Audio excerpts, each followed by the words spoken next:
La question de l'autogreffe de cellules souches dans le myélome multiple est une question qui revient assez souvent, avec en réalité beaucoup d'hétérogénéité à travers la planète.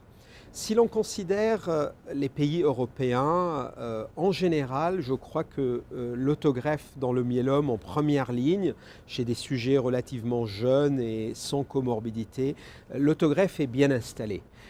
Et ceci a été démontré récemment et confirmé grâce aux études randomisées IFM 2009, mais aussi l'étude du Network européen du myélome dit EMN.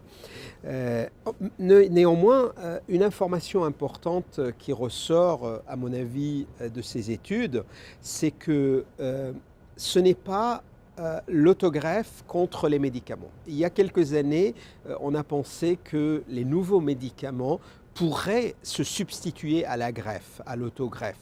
Aujourd'hui, on sait que l'histoire est un peu différente et on peut améliorer le devenir des malades en combinant à la fois ces nouveaux médicaments très efficaces avec l'autogreffe.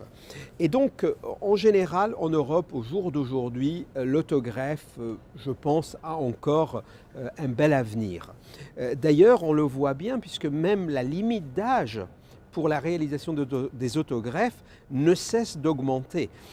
Et ça, c'est très intéressant parce que la population, elle vieillit. Et d'ailleurs, dans ce congrès de la SH 2017 à Atlanta, on a même une présentation sur des autogreffes, une série d'autogreffes chez des sujets, des malades âgés de plus de 75 ans, ce qui est quand même assez remarquable, montrant des résultats similaires à des patients plus jeunes. Aux États-Unis, la question de l'autogreffe est un peu plus subtile, un peu plus, je dirais, nuancée, et tous les malades éligibles n'ont pas nécessairement, ne vont pas nécessairement à l'autogreffe. Je crois que la pratique est un peu différente.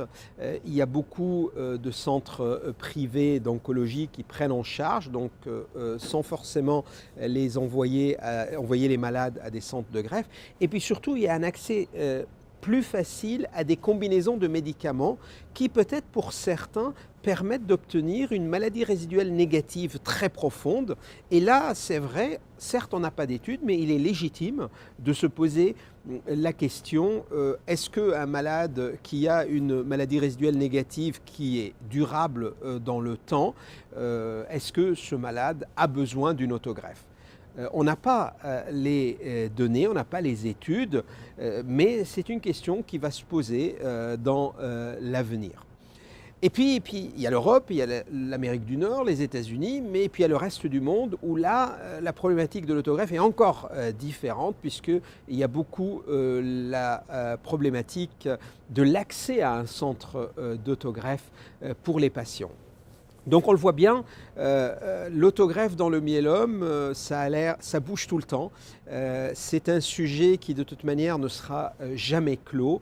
Mais personnellement, je crois que au jour d'aujourd'hui, au regard des données disponibles, c'est un traitement très efficace. Et puis surtout, c'est un traitement qui permet d'avoir un temps libre sans thérapeutique. C'est la fameuse période de treatment-free interval, intervalle sans traitement, qui je crois est crucial pour nos malades de pouvoir arrêter leur traitement parce que en termes de qualité de vie, je suis persuadé que ça peut se traduire par une meilleure qualité de vie à partir du moment où on interrompt le traitement et le patient est en rémission.